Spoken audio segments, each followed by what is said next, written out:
La Otra Hoja, colectivo literario, presenta su programa Hablando de Poesía, desde la sombra del lápiz.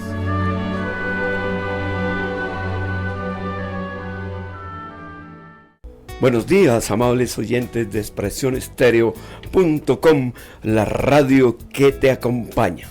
Estamos en nuestro programa Hablando de Poesía desde la sombra del lápiz, presentado por el colectivo literario La Otra Hoja.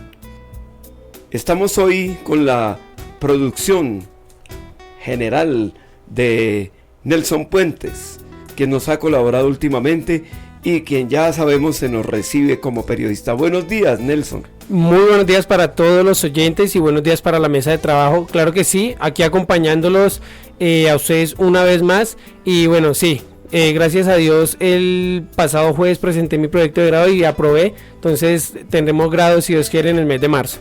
Muy bien. Felicitaciones. Felicitaciones, gracias, Nelson. Aquí desde la mesa de trabajo que está conformada hoy por Ricardo Torres. Muy buenos días, Ricardo. Muy buenos días a la audiencia de expresionestereo.com, la radio que te acompaña. Y Carlos Camilo Torres, nuestro libretista. Muy buenos días, Carlos Camilo. Buenos días a la mesa de trabajo, buenos días a la audiencia. Hoy hablaremos de Federico García Lorca. Bien, ¿y quién les habla? Carlos Acosta. Y le damos un saludo desde aquí a Raúl Barreto, que está de cumpleaños. Y damos comienzo a nuestro programa. Podríamos empezar preguntando qué es una metáfora. Pues es evidentemente por lo que vamos a hablar de Federico García Lorca. Que obligatoriamente nos toca aclarar y decir que una metáfora es una figura retórica, o se le conoce también como un tropo, en el que se traslada el significado de un concepto a otro, estableciendo una relación de semejanza o analogía entre dos términos diferentes. Procede del latín metáfora, derivada del griego traslación o desplazamiento. Digamos también, Carlos, que una metáfora pura es una figura retórica en la que se sustituye un término real por un término irreal o imaginario. Un ejemplo de metáfora pura es Su luna de pergamino preciosa tocando viene, de Federico García Lorca. El concepto de luna de pergamino es una metáfora pura, haciendo referencia, Carlos, a una pandereta. Claro, si uno no la lee bien y no la interpreta, son unas palabras sueltas, ¿no? Con el aire se batían las espadas de los lirios, Federico García Lorca. Aquí tal vez las espadas de los lirios se refiere al tallo del lirio. Hay otro ejemplo acá que dice formidable bostezo de la tierra, de Luis Góngora. Se omite por bostezo caverna, ¿no, Carlos? Sí. Y hay otro, Ricardo. Enhiesto surtidor de sombra. Bien. De Gerardo Diego. Se omite el término ciprés en este caso. El enhiesto es el árbol. Que es el pino europeo que termina en punto. Quedé atrapado en la enredadera de tu amor. Este es una metáfora de Pablo Neruda.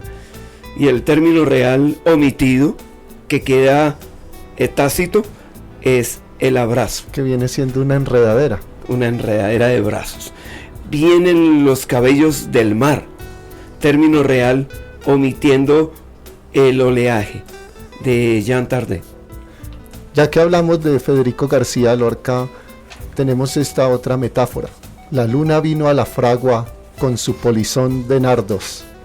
Como podemos advertir, el poema comienza aquí con una prosopopeya, mediante la cual la luna, así como es la figura femenina, también representa a la muerte, dotada de atributos femeninos y ataviada equivocadamente con un polizón, una falda, ¿no? Se presenta en la fragua, es decir, en el ámbito de los gitanos, pero también el fuego significa el crisol de la mujer. El polizón de nardos constituye una original metáfora preposicional, puesto que los nardos metaforizan la blanca y brillante luz de la luna. Bueno, hay personas que al leer estos poemas dicen, no entiendo. Por eso estamos dilucidando y aclarando en nuestro programa esto de las metáforas, que estas metáforas pueden ser simples o impuras. En este tipo de figura retórica, el concepto real se identifica con el concepto imaginario, generalmente utilizando el verbo ser. Por ejemplo, mi corazón es un geranio detenido. Poema para un cumpleaños, de Silvia Plath. En este caso, el término corazón se identifica con un geranio suspendido, detenido. En el lenguaje de las flores, el geranio significa la alegría de pasar tiempo con alguien. Y podemos decir, perdimos el tiempo que pasamos con ese alguien. Estos tipos de metáforas son las más utilizadas por la mayoría de poetas. La metáfora impura. Tus labios son rubíes, tus ojos arrancados del mar y la tormenta. La vida es sueño, Calderón de la Barca. Cuando dice tus ojos arrancados del mar y la tormenta, se refiere al color azul de sus ojos y a que están en lágrimas, Sí, la tormenta. Y veníamos hablando que, por ejemplo, Federico García Lorca decía que no había que explicar los poemas, o se perdía realmente Es el difícil sentido. decir, darle un sentido porque orienta mucho al lector y es mejor que el lector tenga múltiples opciones de leer el poema. De significación, ¿no? La luna nueva es una vocecita de la tarde, de Jorge Luis Borges. O todo el mundo es un escenario, como diría William Shakespeare. William Shakespeare. Y también tenemos dentro de este tipo de metáforas la metáfora aposicional. Una metáfora posicional es un tipo de metáfora en la que aparece el término real y el imaginario separados simplemente por una coma. El orden en que aparecen puede variar, por eso dice aposicional, sin posición. Un ejemplo de metáfora aposicional es las palabras guantes grises, más allá del amor, de Octavio Paz. En el ejemplo, las palabras son el término real y los guantes grises el término imaginario. Hablemos entonces de la metáfora de complemento preposicional. En este tipo de figura retórica, los términos real e irreal o imaginario aparecen unidos pero por una preposición de. Ambos conceptos pueden aparecer en diferente orden. También se conoce como metáfora preposicional de nombre. Algunos ejemplos son tu boca de fuego. En este caso, el concepto real de boca se identifica con el concepto irreal de fuego. Ahora miremos una metáfora negativa. Para terminar con lo de la metáfora. Con los diferentes tipos de metáfora. Este es un tipo de metáfora en la que el término real o el imaginario aparecen precedidos por una negación. Por ejemplo, no es tu mirada, es la tormenta sobre mí. En este caso, se está identificando la mirada con una tormenta. ¿Qué tal si le damos comienzo entonces ya a la vida y obra de Federico García Lorca? Muy bien, claro. Y sus paralelismos poéticos. Federico García Lorca nació en el municipio de Fuente Vaqueros, Granada, España, en el seno de una familia de buena posición económica, el 5 de junio de 1898, y fue bautizado con el nombre de Federico del Sagrado Corazón de Jesús García Lorca. Su padre fue Federico García Rodríguez, un hacendado, y su madre Vicente Lorca Romero, que fue la segunda esposa de su padre, maestra de escuela, que le fomentó el gusto literario a su hijo. Su primera casa en Fuente Vaqueros es hoy un museo. Hay una anécdota de Federico que dice que cuando tenía 2 años nació su hermano Luis, pero el niño murió 20 meses después de una neumonía. Federico nunca olvidó a su hermanito fantasma. En las pesadillas imagina el pequeño cadáver en descomposición. Tenaz. Y ese nombre tan largo, ¿no? En 1909, cuando ya tenía 11 años, la familia se mudó a la ciudad de Granada. En su adolescencia se interesó más por la música que por la literatura, tanto que estudió piano con Antonio Segura Mesa. Y entre sus amigos de la universidad, se le conocía más como músico que como escritor novel. A pesar de que sus primeros poemas los escribió muy niño, entre esos este que vamos a oír en la voz de Me Ricardo. decía que 10 años, ¿no? Sí, desde los 10 años ya escribía. Canción bajo lágrimas. En aquel sitio, muchachita de la fuente, que hay junto al río, te quitaré la rosa que me dio mi amigo. Y en aquel sitio, muchachita de la fuente, yo te daré mi lirio, porque he llorado tanto. Es tan sencillo, eso lo haré, no sabes, cuando vuelva a ser niño. Ay, ay, cuando vuelva a ser niño.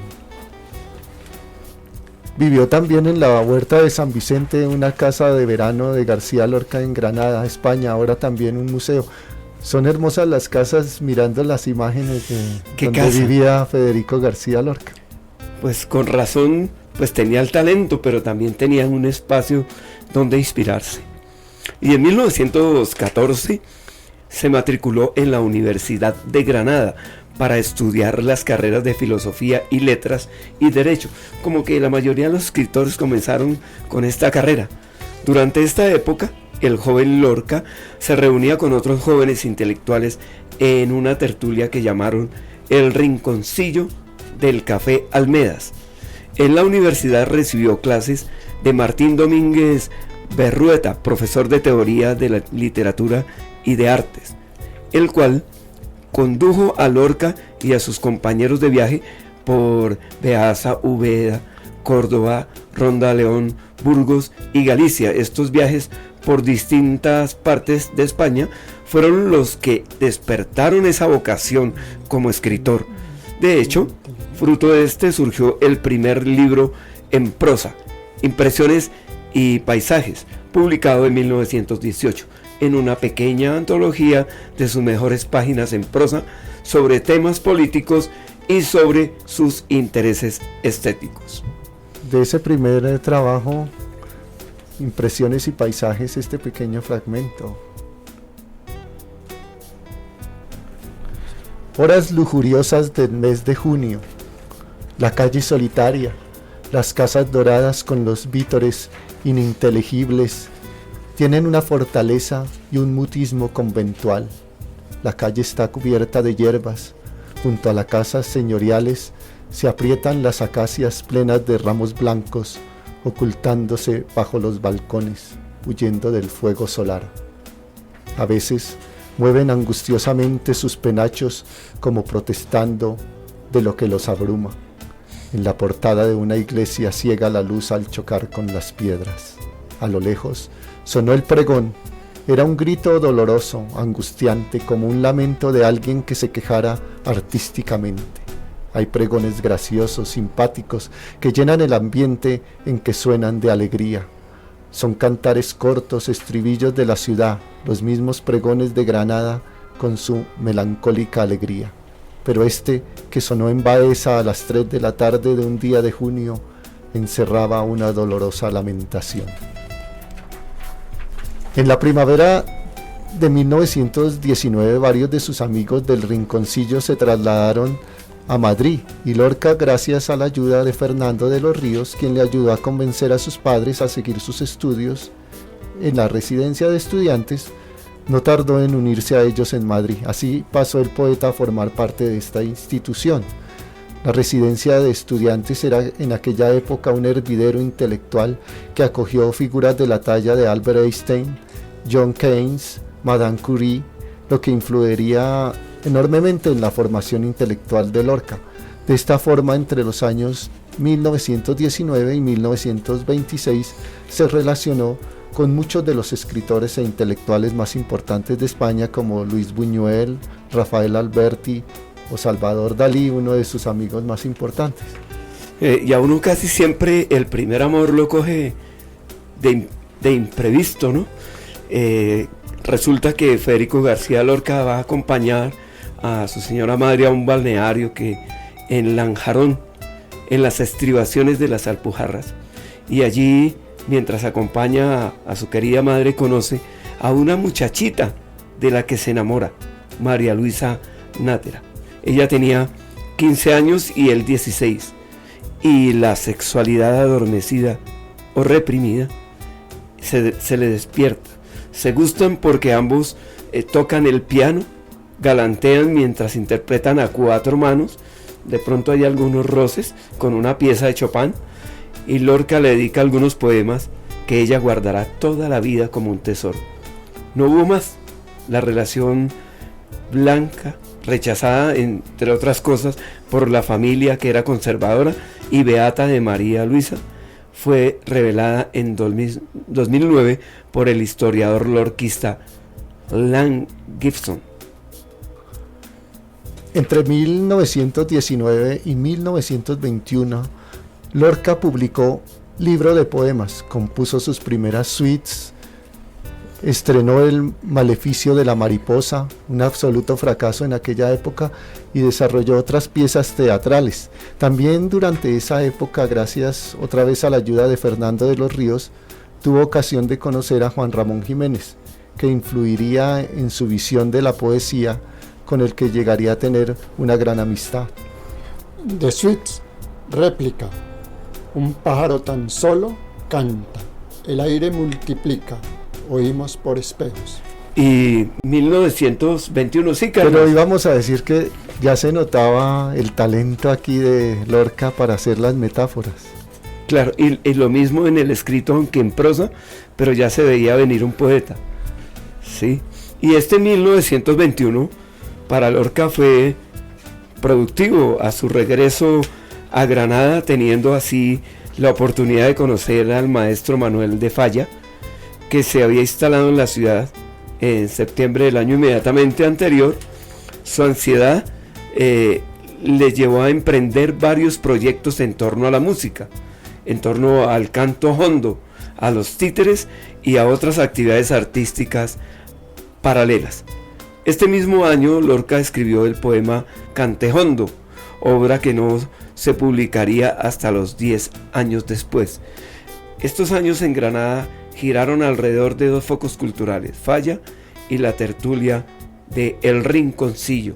Hay que decir que Los Títeres fue una de las primeras actividades en la infancia de Federico García Lorca. Si no estoy mal, a los 8 años ya tenía un teatrino de títeres en casa, y ese fue como el prekinder para entrar posteriormente a la dramaturgia como tal. Al teatro, sí. Sí, a la dramaturgia. El 6 de enero de 1923, festividad de los Reyes Magos, Falla participó en una fiesta privada montada por Federico, Adolfo Salazar y Hermenegildo Lanz, dedicada a dos niñas de la familia, su hermana Isabel y Laura, la hija de Fernando de los Ríos.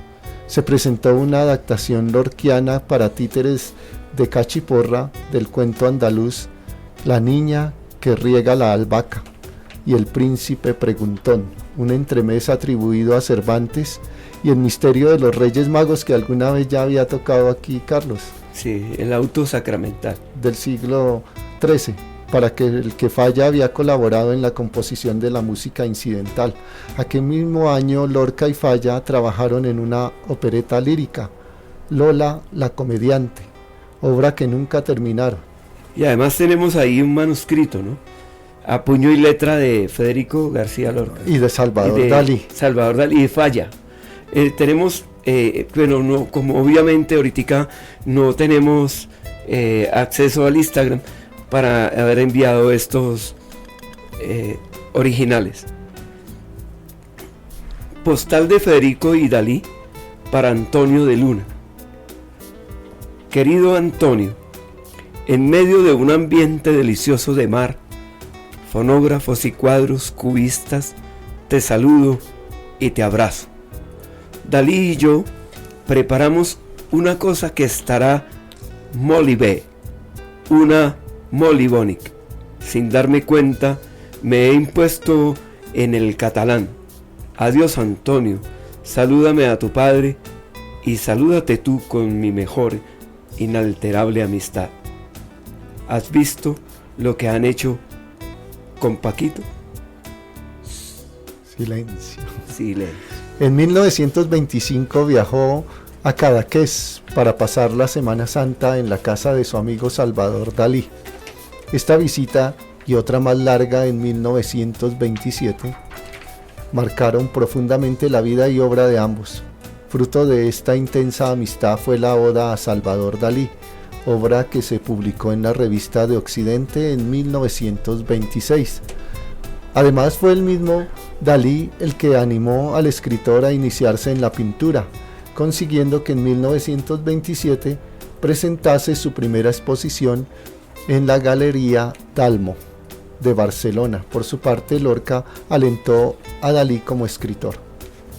Y aquí veníamos nosotros calentando el programa cuando viajamos hacia acá y nombramos el 27, ¿no, Carlos? La generación del 27, aunque algunos dicen que el 25 y a algunos no les gusta ese nombre, pero como dicen, fue la tradición la que dio ese nombre a los poetas de esa generación. Pero habían unos que estaban más adelante que Federico García Lorca en el tiempo, ¿no? Cronológicamente hablando.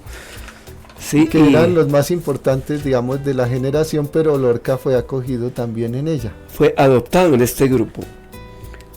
El término parte de la fecha de diciembre de 1927, a partir de una reunión de varios de estos poetas españoles en Sevilla, en un acto organizado por la Sociedad Económica de Amigos del País para conmemorar los 300 años de la muerte de Luis de Góngora. Cabe destacar que esta reunión es el origen de lo que algunos llaman la generación del 27, en la que se incluyen escritores como Jorge Guillén, Pedro Salinas, Rafael Alberti, Dámaso Alonso, Gerardo Diago, Luis Cernuda, Vicente Alexandre, Manuel Alto Aguirre y Emilio Prados. Y lo que habíamos dicho, ¿no? Y Lorca. Y pues obviamente nuestro poeta que tenemos en el día de hoy, Federico García Lorca. De esa época poética hace un fragmento a Gerardo Diego Federico García Lorca, refiriéndose a la poesía. ¿Qué voy a decir de la poesía? ¿Qué voy a decir de esas nubes, de ese cielo? Mirar, mirar, mirarlas, mirarle y nada más. Comprenderás que un poeta no puede decir nada de la poesía. Eso déjaselo a los críticos y profesores, pero ni tú, ni yo, ni ningún poeta sabemos lo que es la poesía. En mis conferencias he hablado a veces de la poesía, pero de lo único que no puedo hablar es de mi poesía, y no porque sea un inconsciente de lo que hago. Al contrario, si es verdad que soy poeta por la gracia de Dios o del demonio, también lo es que lo soy por la gracia de la técnica y el esfuerzo, y de darme cuenta en absoluto de lo que es un poema.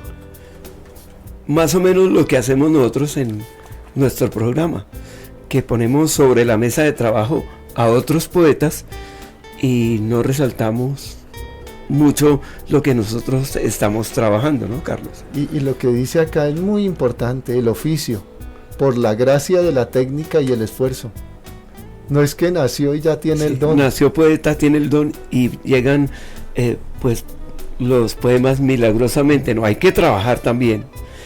Y este grupo del 27 se caracteriza por fundir las formas de la poesía tradicional, neopopularismo, con los movimientos de vanguardia, por tratar los mismos temas de una manera similar, como la muerte en sentido trágico, el amor como una fuerza que da sentido a la vida, preocupaciones sociales como la injusticia, la miseria, por el uso de la metáfora y la imagen.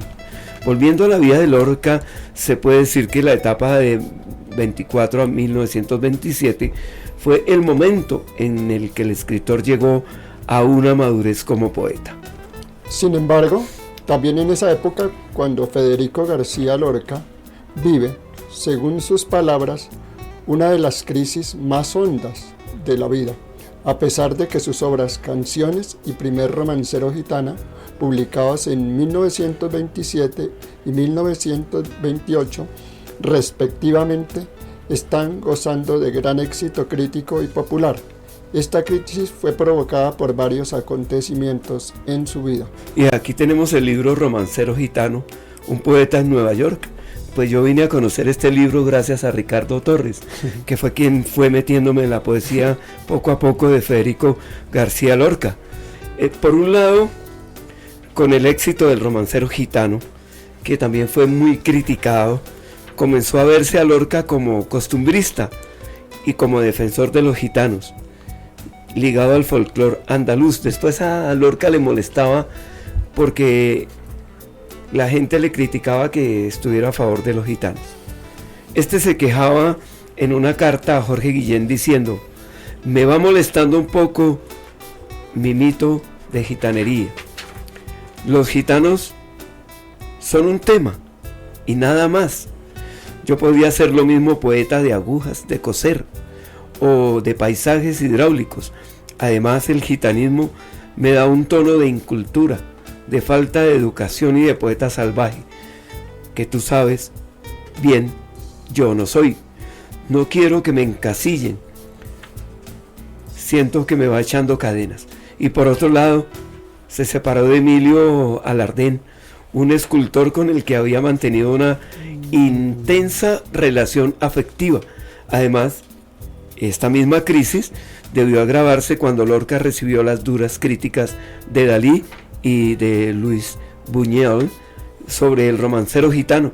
A pesar de esto, Lorca siguió trabajando y comenzando nuevos proyectos como la revista Gallo, en la que solo se publicaron 2 números, o la obra Amor de Don Perlimplín, con Belisa en su jardín, la cual intentó estrenar en 1929, pero fue prohibida por la censura de la dictadura de Primo de Rivera.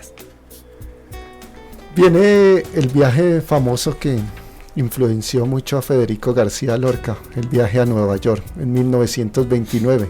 Fernando de los Ríos, que siempre estaba involucrado en esos viajes, propuso a Lorca que le acompañase en su viaje a Nueva York. Este aceptó viendo la oportunidad de aprender inglés, de renovar su obra y de vivir en el extranjero por primera vez. Él mismo describió su estancia en Nueva York como una de las experiencias más útiles de la vida. En esa época inició Poeta en Nueva York, que no se publicó sino hasta 4 años después de su muerte. En 1930 dejó Nueva York para mudarse a la ciudad de La Habana, en Cuba, donde exploró la cultura y la música cubana y trabajó en nuevos proyectos como El Público, y así que pasen 5 años. Aquí les diría a Carlos que era cierto lo que decía con respecto a que no era gitano, sino era un tema, porque después trabajaría en Nueva York el tema de los negros y en Cuba sobre el ambiente cubano. De acuerdo a donde se encontraba. Y ahora aparece otro que es la barraca ambulante. De vuelta a España y con la instauración de la Segunda República en 1931, comenzó una nueva etapa para Lorca. El escritor codirigió con Eduardo Ugarte La Barraca, un grupo de teatro universitario que representó obras teatrales del Siglo de Oro, a Calderón de la Barca, Lope de Vega, a Miguel de Cervantes, por ciudades y pueblos de España, un recorrido. El proyecto se frustró con el estallido de la Guerra Civil Española. Ya en Latinoamérica, en 1933, la compañía de Lola Membrais estrenó en Buenos Aires Bodas de Sangre con un gran éxito popular. Por ello, Lorca recibió la invitación de Lola y de su marido para viajar a esta ciudad. Allí consiguió triunfar profesionalmente y gracias a esto algo de independencia económica. A lo largo de los 6 meses que permaneció en Buenos Aires, Carlos tuvo la oportunidad de dirigir, primero que en España, Bodas de Sangre, que fue presentada más de 150 veces. Mariana Pineda, La Zapatera Prodigiosa, El Retablillo de Don Cristóbal y una adaptación de La Dama Boba de Lope de Vega. También durante ese tiempo tuvo la ocasión de dar varias conferencias y de hacer nuevas amistades como Pablo Neruda, Juana de Ibarbourou, Ricardo Molinari, Salvador Novo y Pablo Suero. Y hay que hacer una acotación aquí obligada, y es que tuvieron una gran amistad con Pablo Neruda. Fueron muy cercanos. Es más, un día viendo una película sobre él, se ve cuando invita a Miguel Hernández y le dice, sentémonos y tomémonos un café, le dice Lorca a Miguel Hernández. Dice, pero no tiene que verse con Neruda, dice, que espere. Que espere, ya tenían mucha confianza. Cuando García Lorca volvió a España, en 1934, vivió los 2 años que le quedaban intensísimamente. Terminó obras como Yerma, que ya la vamos a tocar más adelante, Doña Rosalba la soltera, La casa de Bernarda Alba y Llanto por Ignacio Sánchez Mejías. Revisó obras como Poeta en Nueva York, Diván del Tamarit y Sultes. Hizo un viaje a Barcelona para dirigir algunas de sus obras, recitar sus poemas y dar conferencias. Siguió representando obras La Barraca, organizó clubes de teatro. También tuvo una gran estadía en Montevideo, donde terminó de escribir un par de obras y tenía contacto con los artistas locales más importantes, tales como Juana de Ibárbaro. Hablando de Ignacio Sánchez Mejías, era un torero. Ignacio Sánchez Mejía fue uno de los que más colaboró con Federico García Lorca. Él un día iba a regresar a ser profesor en Granada. Ignacio Sánchez Mejía le dijo, yo le colaboro, yo lo patrocino, pero no se vaya de profesor, siga con su trabajo poético.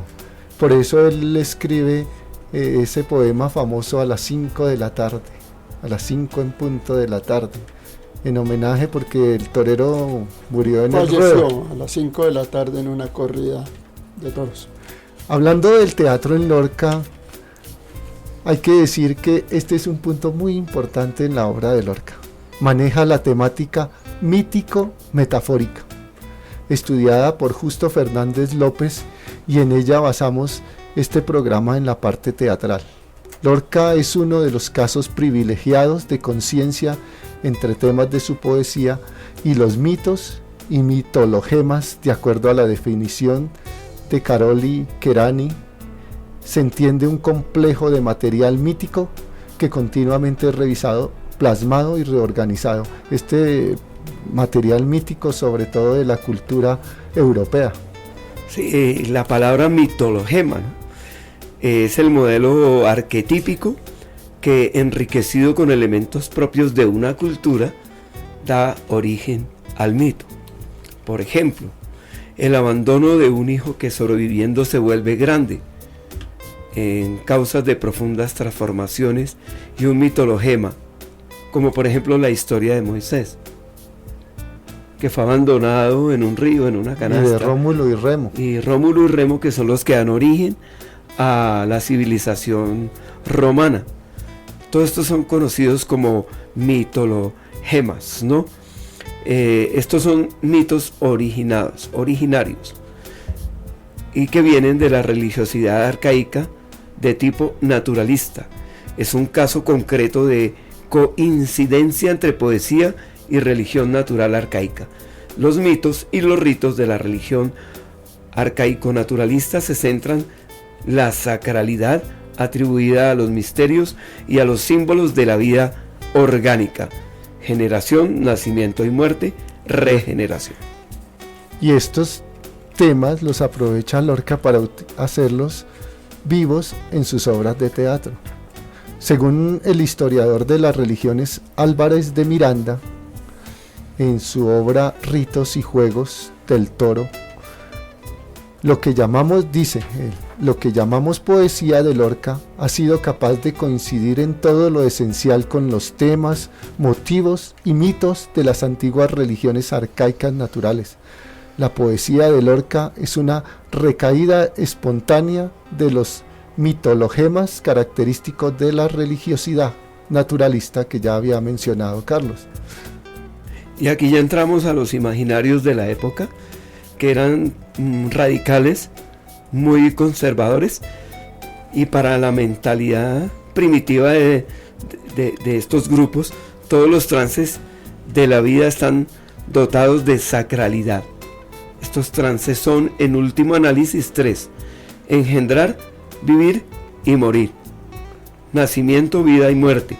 Que Nos decían, no nace, es- crece, se Y reproduce. no es muere. solo un tema del teatro en Lorca, es un tema de la poesía en Lorca. La vida y la muerte están siempre presentes en los trabajos poéticos de Lorca. Sí, y la vida misma es la manifestación de una potencia dotada de atributos numerosos.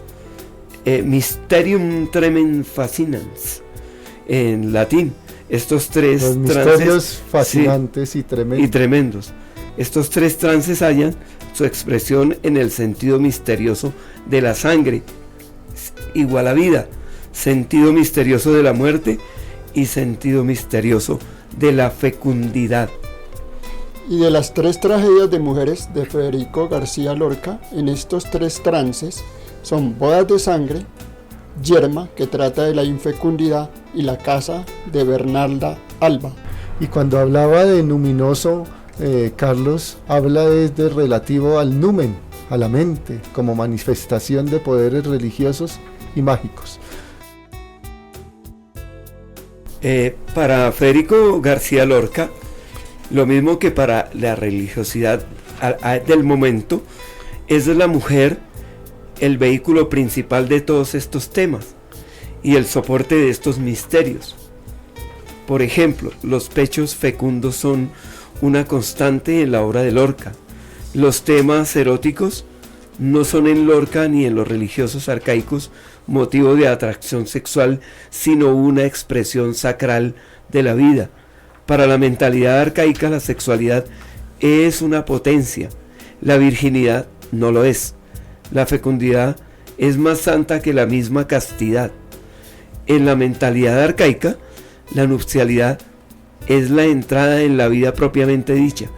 Las heroínas de Lorca están decididas a liberarse de la virginidad a toda costa, hasta de su propia muerte.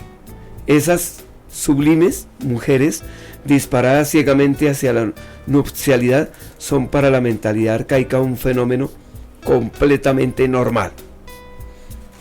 Muestra unas cosas que aún hoy en día son difíciles de Escandalizan, entender. Sí, y escandalizan, ¿no? que vale más la fecundidad que la castidad. Sí, y la no virginidad vale más que la misma castidad, y le hacen como un templo al falo. Lo que Más pasa- adelante lo vamos que a... sucede que las religiones arcaicas creo que tratan de la masculinidad como deidad más bien. Entonces por eso, para poseer a la mujer como eran dioses, creo que era más fácil. Claro. Las religiones arcaicas, retomando el tema del Mediterráneo europeo, confieren a la divinidad masculina un papel subordinado junto a la femenina. La mujer no conoce como un amante al marido, sino como un hijo. O sea, lo protege, lo cuida, Sí, es le da maternal. todo lo que necesita. ¿Eso será que ocurre todavía, Lo Carlos? que la crítica llama amor y muerte en Lorca. O sea, el amor viene a ser la muerte. Entonces, para la mentalidad primitiva, todos estos trances de los que estamos hablando, de la vida de ese momento, estaban dotados de sacralidad, o sea, como algo sagrado. Estos trances son, en últimas, un análisis de 3: engendrar, vivir o morir, nacimiento, vida y muerte. ¿Sí o no, Carlos? Y vemos que estos 3 trances hallan su expresión en el sentido misterioso de la sangre, igual vida y la muerte, y el sonido misterioso de la fecundidad.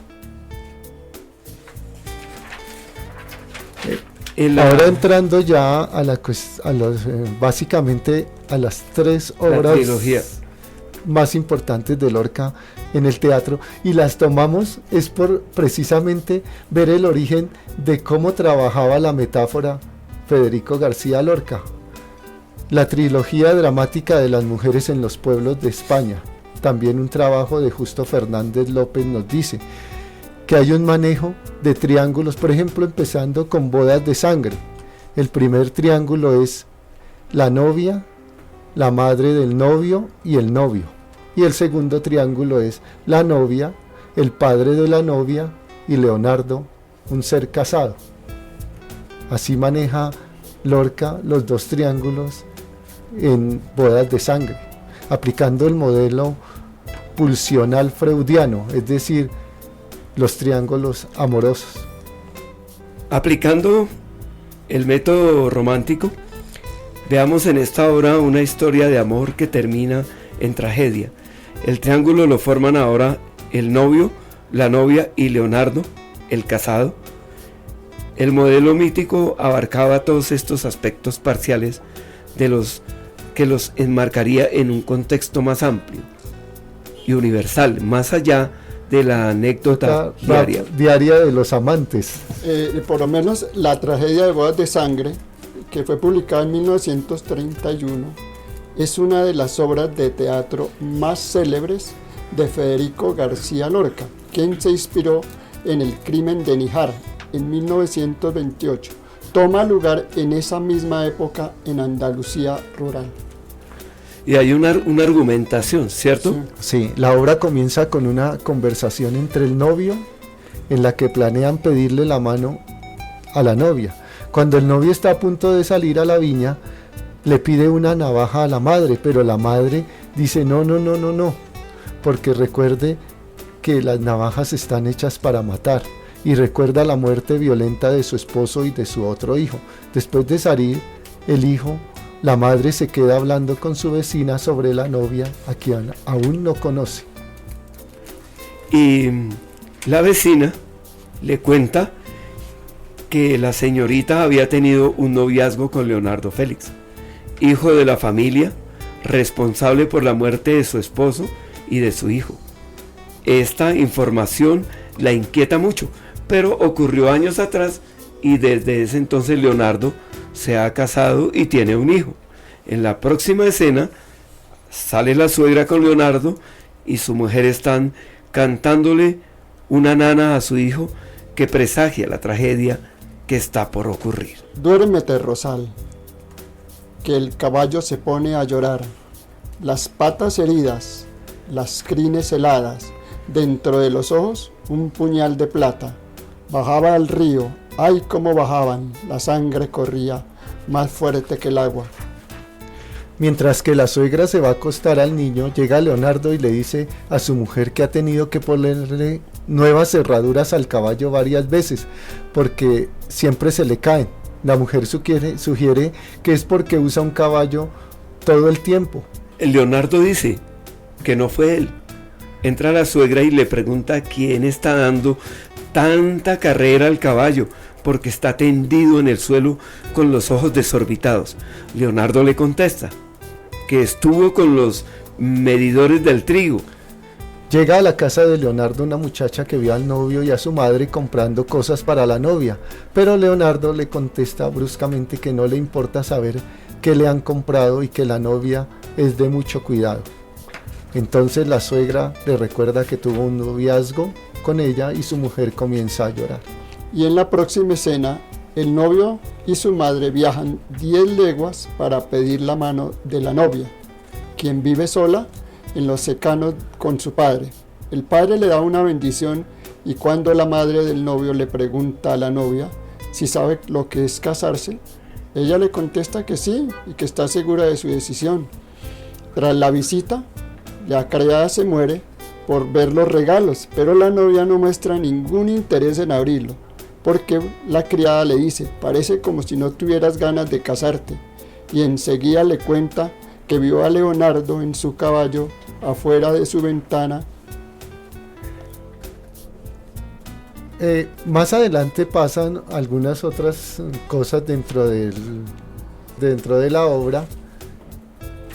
La criada trata de interrumpir la conversación, pero Leonardo le asegura que esta será la última vez que hablan, porque a pesar de su atracción mutua, Leonardo aún no tiene pensado interponerse entre los novios. De ahí que le dice a la novia, yo me casé, cásate ahora tú. Los novios se casan, pero en medio de la celebración, la novia dice a su nuevo marido que necesita descansar por un rato. Sin embargo, poco después descubren que ha huido con Leonardo. El novio sale a caballo en busca de la pareja.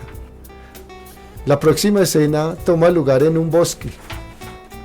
un marcado contraste con las tierras áridas de la novia. Unos leñadores están hablando de la huida de la pareja cuando aparece la luna personificada y dice: no quiero sombras, mis rayos han de entrar en todas partes, y haya en los troncos oscuros un rumor de claridades, para que esta noche tengan mis de mejillas dulce sangre y los juncos agrupados en los anchos pies del aire. ¿Quién se oculta afuera? Digo, no podrán escaparse. Yo haré lucir al caballo una fiebre de diamante. También llega una mendiga que representa la muerte y dicen: abren los cofres y los blancos hilos aguardan por el suelo de la alcoba, cuerpos pesados por el cuello herido. La cogieron a traición a la pobre. La luna planea iluminar la escena para que el novio descubra a la pareja y la mendiga pueda acabar con ellos. Aparecen en la escena la novia y Leonardo, y ella le dice si él quiere llevarla con él, y va a tener que ser a la fuerza, pero entonces él le recuerda que fue ella quien bajó primero las escaleras, le puso bridas nuevas al caballo y le calzó las espuelas para que se escaparan juntos. La novia decide quedarse con Leonardo y ambos afirman que solo la muerte los podrá separar. Finalmente el novio los encuentra y se escuchan unos gritos, pero la muerte del novio y de Leonardo toma fuera de lugar en la escena. Al final entra la mendiga, se expone de espaldas y abre su manto como un pájaro con las alas inmensas. Al final de la obra, esta vecina está en la casa de la madre del novio. Llega la novia cubierta de sangre. La madre, a pesar de todo, la golpea y la novia le dice que ha venido a que la mate y explica todo lo ocurrido. Yo era una mujer quemada, llena de llagas por dentro y por fuera, y tu hijo era un poquito de agua de la que yo esperaba hijos, tierra, salud, pero el otro era un río oscuro, lleno de ramas, que acercaba a mí el rumor de sus juncos y su cantar entre dientes. También le jura que aún es una mujer honrada, pero la madre le contesta que no le importa esa honradez, ni que quiera morirse porque su hijo está muerto. La obra termina en una especie de adoración al cuchillo que recitan la madre y la novia. Leonardo es el único personaje con el nombre propio dentro de la obra. La siguiente obra de Federico García Lorca es Yerma, donde también se trabajan los triángulos, igual que en la obra de Bodas de Sangre. En este caso es Las Viejas Lavanderas, que es la voz del pueblo o voz populi, Juan el marido y Yerma. Ese es el primer triángulo. El segundo triángulo lo conforman Yerma, el padre de Yerma, y Víctor, que es un pastor. El triángulo social de Yerma, las lavanderas y Juan se rompe en la línea de tensión progresiva hacia la derecha, a cuyo extremo está el deseo puncional, la llamada de sangre que suscita en ella Víctor.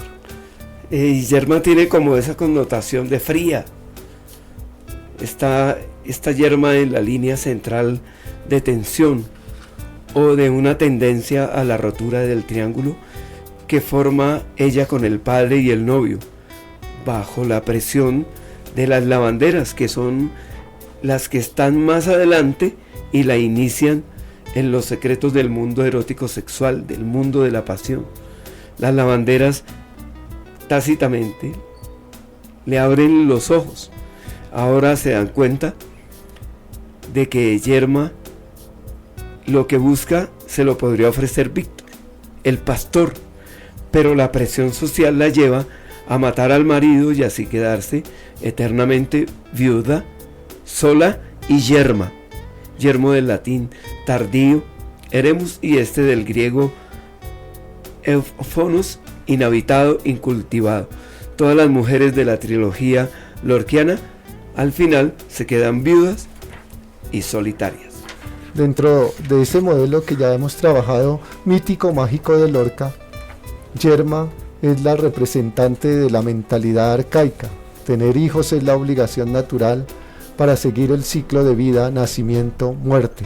En este caso fundamental está la necesidad de la presión social campesina, los hijos como garantía de la posesión de las tierras y el incremento de las riquezas. Aunque en Yerma es Juan el representante atípico de esta tendencia. No se sabe si el marido de Yerma no quiere o no puede tener hijos.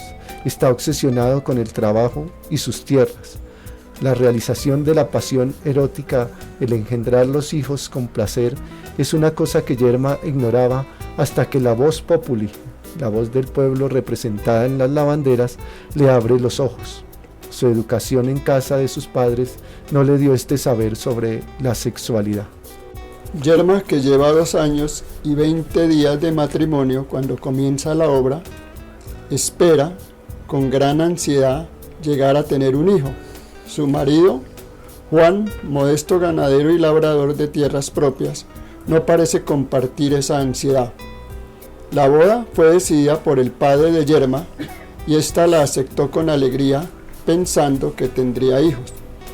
Al no cumplirse su afán de maternidad, comienza a debatirse entre la esperanza y la desesperación.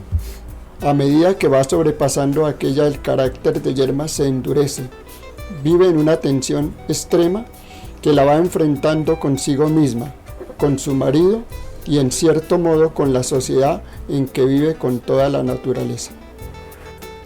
Juan se ha hecho a la idea de no tener hijos y aún a la comodidad de no tenerlos, que sabe, aunque no se lo digan, ni por quién se lo diga, que ni él puede engendrarlos, ni su mujer concebirlos.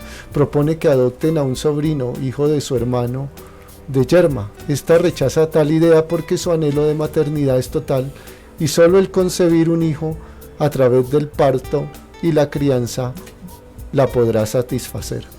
Sí, ya vemos que esta obra de teatro es bastante densa y obviamente termina en tragedia. Todavía se utiliza el teatro isabelino del momento, sin que se formule explícitamente todo esto. Piensa que si se hubiera casado con Víctor, el pastor del que ella hablaba, si hubiera tenido hijos. No sin cierta confusión, siente que amaba a Víctor y que no a Juan, y que le falta el amor, la causa de que no hayan tenido hijos. Ella lo considera como una traición. Su concepto de honra, sentimiento más bien, le impide buscarlos en otro hombre que no sea su marido. Hundida entonces en la desesperación, habla y actúa de manera que atrae la murmuración pública, y Juan trae a casa a sus 2 hermanas solteronas como vigilantes de Yerma. Y acude a esta casa de la conjugadora Dolores, que tiene fama de conocer remedios, yerbajos y oraciones contra la infecundidad. Y tiempo después acude a una romería que anualmente se celebra en la ermita de un santo famoso de toda la comarca porque trae fecundidad a las casadas sin hijos. Allí teniendo como fondo un pintoresco ambiente en el que el cristianismo y el paganismo se funden, Juan revela a Yerma su conocimiento de su propia esterilidad y de la que ella poco después, cuando intenta hacer el amor, Yerma lo estrangula. Porque ya se dio cuenta que era imposible tener un hijo. Y queda viuda otra vez, en la otra obra. Así terminan todas. La casa de Bernarda Alba, la tercera gran obra de Federico García Lorca, también trabaja este mismo tema mítico metafórico. En este caso los triángulos son la hija mayor adoptada, que viene a ser la novia, Bernarda Alba, que es la madre, y la voz populi, en este caso es el qué dirán. Y el segundo triángulo trabaja Bernarda Alba, la madre, el novio, que siempre está ausente, y la hija menor, rebelde y querida del novio de la mayor. En esta obra Un enredo. Siempre maneja esos enredos de tipo sentimental. En esta obra, el marco mítico poético, el elemento nocturno, lunar, infantil, arcaico natural típico de Lorca, la realidad es pura y crudamente social, aunque la figura de Bernarda Alba y la anécdota o historia es tan fuerte que confunden la realidad con lo mítico. Aquí no hay lugar para la poesía. Aquí el triángulo se desplaza hacia la derecha, la línea de progresión sigue siendo el eje central, a cuyo extremo dinámica está siempre la realización del deseo pasional. La sangre que tira, como diría ese adagio popular, la sangre que impulsa como el destino a un desenlace final, que se vuelve fatal porque la norma social impide la realización del impulso natural. Siempre es igual, Carlos. Sí, y ya nos adentramos en este tema, en un modelo pulsional y el simbolismo freudiano. No podía faltar Freud, que pinta en el rostro del hombre a la mujer con todas sus partes. Entonces esa casa de la misma Bernarda parece mostrarse simbólicamente como un vientre enorme y estéril. La obra bien podría haberse titulado El seno de Bernarda Alba. El apellido Alba es también simbólico. Alba, que significa blanca, pureza, inmaculada, virgen. La casa sería el seno materno como sepultura aniquiladora de toda individualización. Fuera de la casa de Bernarda, fuera del somnoliento a la madre, que no hay sometimiento de la madre, que no hay salvación, y sería una especie de iglesia también, un simbolismo de la parte represora, negativa y ahogadora de la madre, que no deja crecer a sus hijos. La voz y la palabra de Bernarda resuena por la casa como símbolo fálico femenino de potencia dominadora. Todo el mundo escucha su voz. Todos guardan silencio cuando resuena la temida voz de Bernarda Alba. Silencio es símbolo de castración, de represión, de renuncia a la realización del deseo pulsional, así como de sometimiento a la voz dominadora. Esa voz fuerte, la que manda, la que castra. Desde el punto de vista psicológico, Bernarda Alba, la blanca y pura, representa la encarnación de la mujer educada. ¿Por quién? ¿Educada por quién? Para ser madre y ama de casa y tener responsabilidades sobre la limpieza, la honra de la familia y sobre todo la de las hijas. No se condena a los hombres que siempre buscan lo mismo, sino a la mujer que les hace caso y que sucumben a esas seducciones y a las pasiones de los hombres. Hay que evitar el contacto de la mujer con el hombre, como no sea el matrimonio, cuya finalidad es la reproducción y la conservación de los intereses materiales. Los hijos que deben seguir cultivando las tierras de los padres. La potencia sexual de la mujer es algo peligroso que hay que mantener a raya para que no se desmadre. Entonces la norma canaliza la sexualidad femenina, la inhibe, casi que la omite. La hija pasa de la sumisión a la patria potestad del padre, que al quedar sometida del delegado de la potestad paterna, el novio o futuro marido es el que asume todo. Si falta el padre del novio o de la novia, como es el caso de Bodas de Sangre y la casa de Bernarda Alba, la potestad paterna pues pasa a la madre, en este caso Bernarda Alba. Y sobre ella gira la obra.